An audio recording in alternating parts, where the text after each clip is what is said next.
Well, many say this country's immigration laws are complicated. Even so, they don't like seeing children caught in the middle. Fox 45's Rhonda Moore talked to a number of people who are sounding off tonight. Rhonda.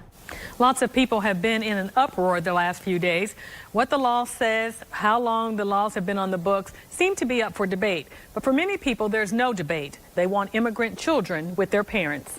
We want to keep families together. Julia Acosta is watching President Trump talk about a big controversy. We have a problem on the southern border with being separated from their parents. As Director of Latino, Asian, and Native American Affairs, or LANA, at Wright State, she advocates for those students. For students that come from Peru, Venezuela, Mexico, they're on heightened alert.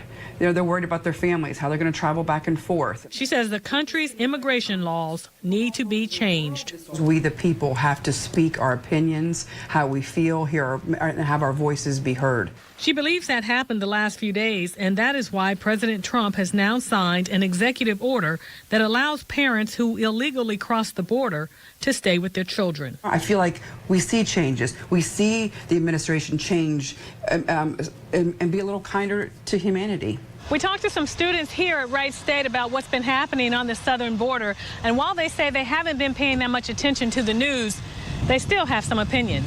Children shouldn't have to be taken from their parents just in order to get processed and be able to enter the United States. There's a lot of difficult situations that these children have already been through. I think that generally speaking, when you're separating children from their parents and they don't know where their children are, that's a bad thing. I think it's important that families stay together. So this is a good thing. I think that's what America is all about. Acosta says she wants to see a fair immigration policy, one with a reasonable time frame. She says it takes so long to become an American citizen, and that's why a lot of people break the law coming to the States. Megan?